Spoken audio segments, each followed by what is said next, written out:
Today we have a really good one. Not just a good one because MIAT Mongolian has been on my bucket list for a long time, not just a good one because they're actually a fantastic value to fly in business, and not just because it sounds really cool to say, hey, I just flew in from Ulaanbaatar, but also because they just deliver. I was expecting pleasant, and what I got was an experience that many East Asian carriers would be happy for their crews to provide. By the way, if you're ever curious about the price that I paid for this flight, or the equipment that I use on a daily basis while traveling and creating, all of that can be found in the description below. Let me welcome any of you that might be new to the channel. My name is Kevin. Over the last 5 years, I've flown over 130 airlines so I could bring you my self-funded, drama-free, and honest takes on them all. Not to mention the over 200 hotels and resorts that I've reviewed so far. Scan the QR code to explore the destinations I've covered and learn more about the channel. Without further ado, let's get flying.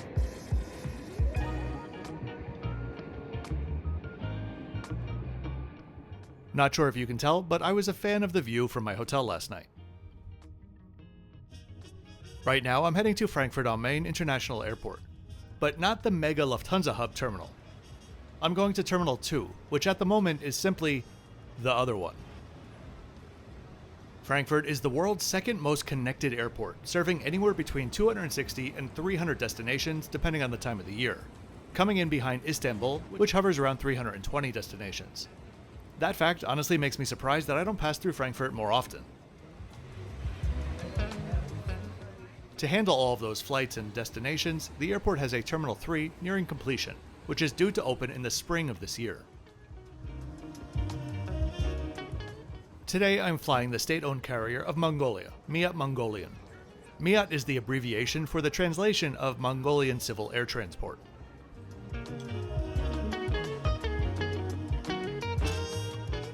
I headed to check-in, which was painfully slow. I was only like the fifth in line, but for some reason it took nearly 30 minutes just to get through that.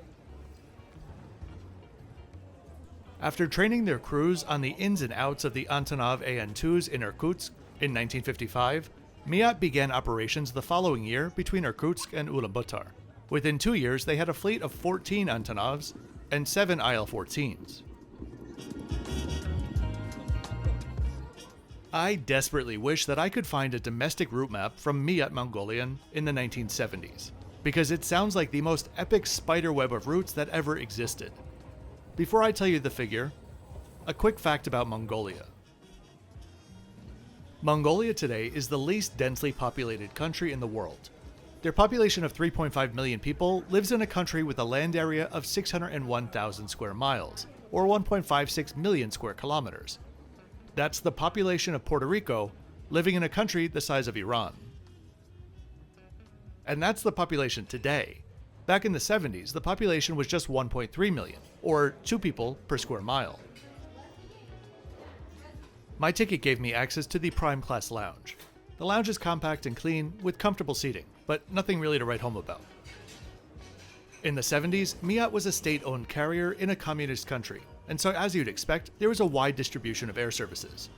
In total, MIAT served 130 different airfields in Mongolia alone. Flights from Ulaanbaatar to province capitals would operate 4 to 6 times per week, and flights from province capitals to local districts would fly 2 to 3 times per week. In the late 80s, MIAT started regular services to Moscow and Beijing using leased Tupolev 154Bs from Aeroflot. Post-communist rule, though, things changed quickly for the country and the carrier. More and more flights were inaugurated to East Asia, and less were flying domestically. In fact, MIAT stopped all domestic flying entirely in 2008. To think that they went from serving 130 locations to just 1 in 4 decades is nuts. The 2010s saw MIAT transform itself into an almost entirely Boeing fleet with the 787-9 that we'd be flying today. This one just entered service with them in 2023. Boarding was called unceremoniously with a single boarding announcement. In total, MIAT currently just has 10 aircraft in the fleet, with 3 on order. 2 on hand are 787-9s, which they use primarily to Frankfurt and Istanbul, with some shorter hops thrown in, and they also have one 767 used on regional routes mostly.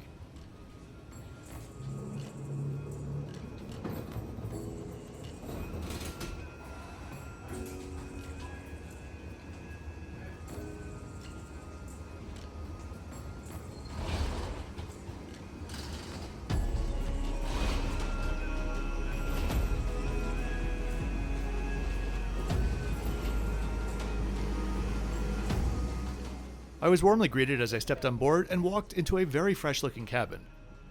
With a 1-to-1 reverse herringbone configuration layout, there are a total of 30 seats.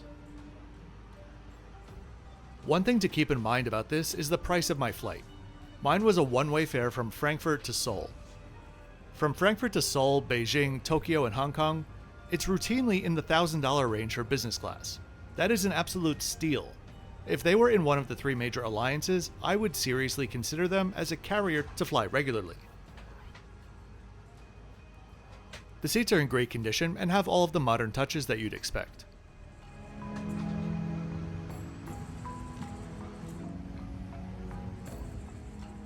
If you're enjoying the video and would like to support the channel, there are many ways that you could do so. A quick like on the video and subscribe helps with the algorithm, or you could check out my Patreon linked in the description below. On Patreon, I post everything from early access or Patreon-only videos, to newsletters, my best tips and tricks to save money on travel, glimpses behind the scenes, detailed advanced itinerary maps, and much, much more. Think of it as a toolbox to save money on or simply improve your next trip, especially if it's in Southeast Asia. If you have specific questions about your upcoming trips, I can help with that too. Whatever you do though, thanks very much for doing it.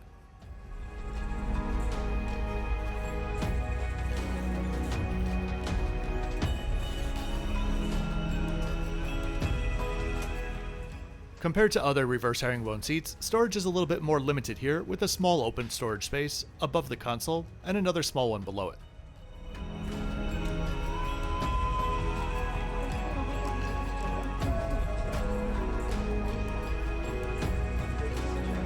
Welcome aboard MIAT Mongolian Airlines.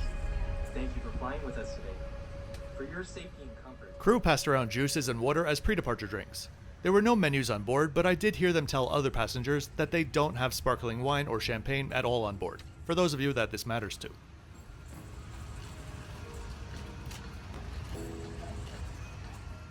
The foot cubby is a great size. My only complaint about this seat is the edge of it.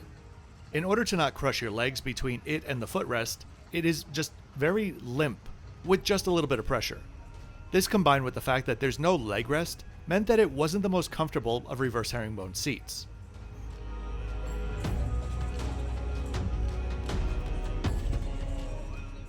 The seat is essentially shorter than it actually looks.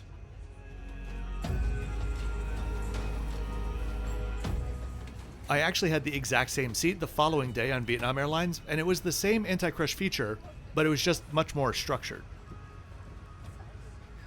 They love their lighting colors on board, and I'll compliment them on 2 things that I rarely, if ever, mention. I loved the boarding music, which was in part at least traditional Mongolian throat singing. There are very few airlines who, I think, create a special boarding experience with their music, Qatar Airways being one of the exceptions, so I thought this was a nice cultural touch. Secondly, I don't know if this was a real person or AI, but the English language announcements on board, the pre-recorded ones, had to be the clearest and most pleasant sounding announcements that I've ever heard on a flight. I know that sounds ridiculous to comment on such a thing. I would probably say the same thing if someone else said it to me, but then I heard them and it's just the truth. Let's push back, watch the safety video, and get going.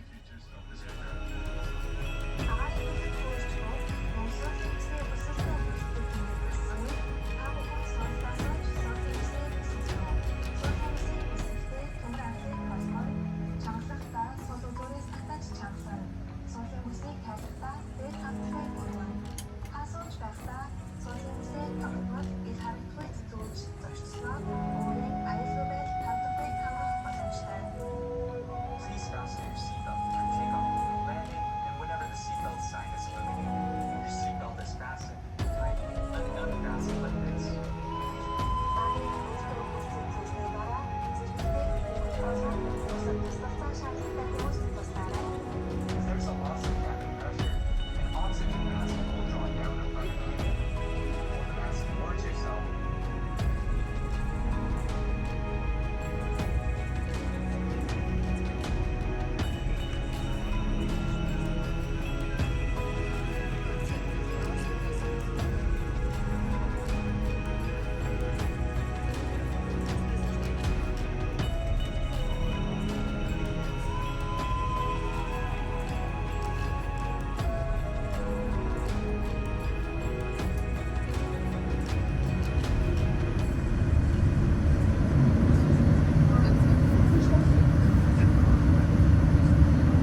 One benefit of this model of seat is that you can get really far away from the table, making it easy to lower the armrest and sneak out during a meal. Comfort items to begin with are the pillow, which was a bit thin but a nice firmness.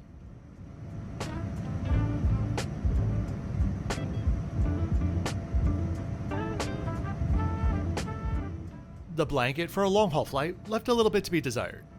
It was soft, but I think this is not what you would expect in long-haul business class.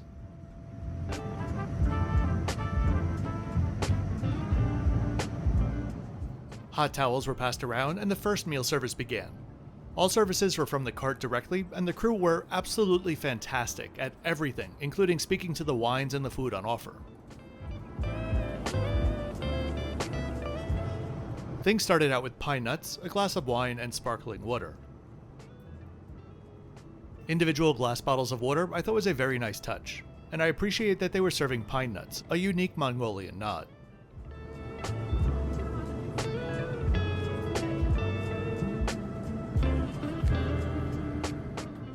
For the main dish, there was a choice of beef, lamb, or fish. I chose the beef and was surprised to see it served with 2 appetizers. I will do my best here. The first was marinated shrimp with dressed quinoa and asparagus. The second starter was really delicious lightly smoked salmon with broccolini, capers, and creme fraiche.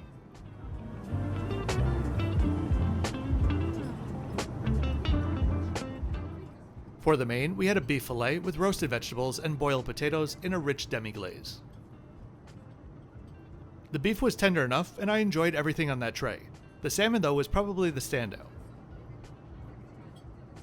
Throughout the meal, glasses throughout the cabin were always kept full, with crew constantly coming around the aisles with a bottle in each hand. For dessert, a small chocolate cake with whipped cream. Overall, this was a pretty impressive meal, 9.1 out of 10.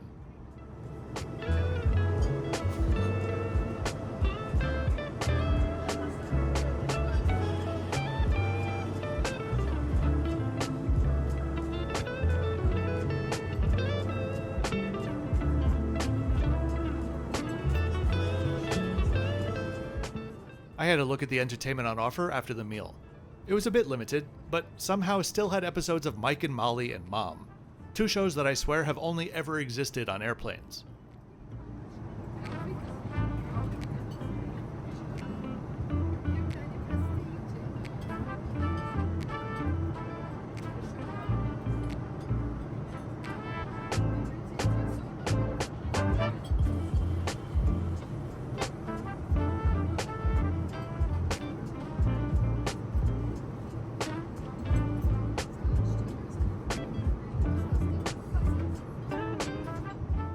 Headphones on offer were nice quality and noise cancelling.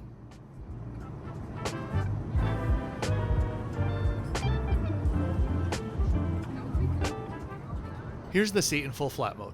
To be honest, a great size, but not the most comfortable surface, between the big gap in the middle and the anti-crush area that dips down a bit. But for the price, and in general really, this is still a great place to be for 8 hours.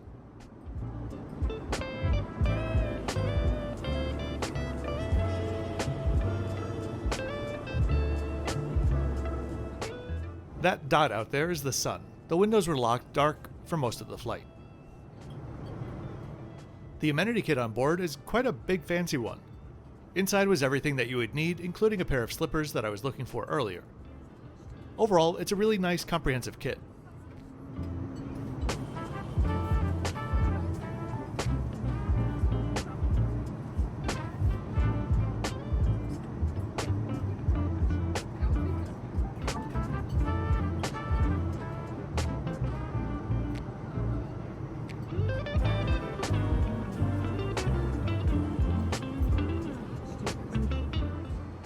Bathrooms on board were basic but spotless.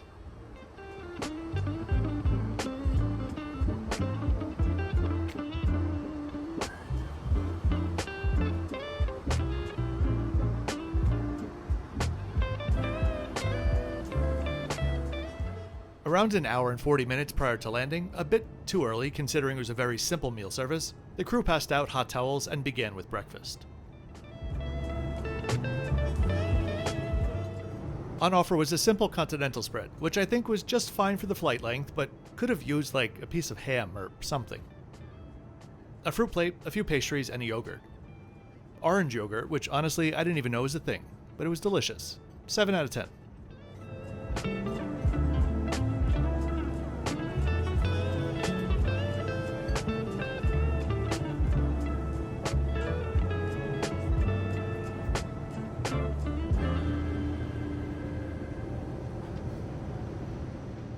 Soon enough, we're approaching Ulaanbaatar from the north for a very dark landing.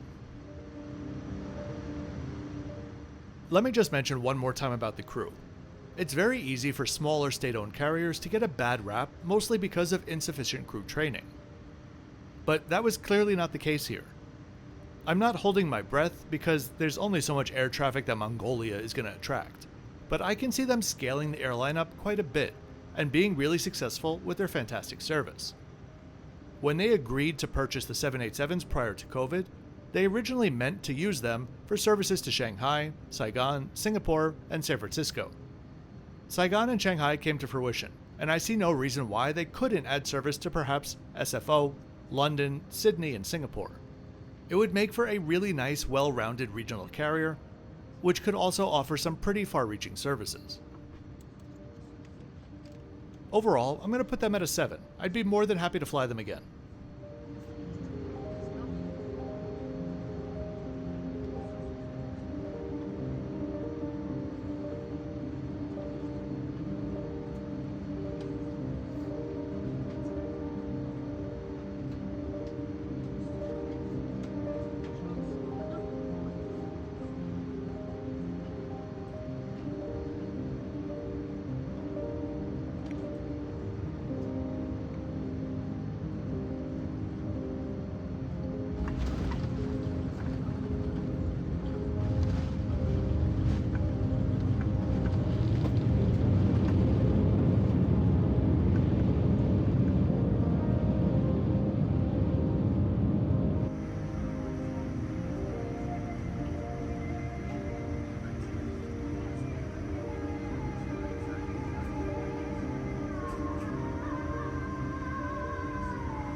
So I really do hope that you enjoyed this trip to Mongolia today. If you did, please be sure to click the like button and subscribe with notifications on so you don't miss my twice weekly videos.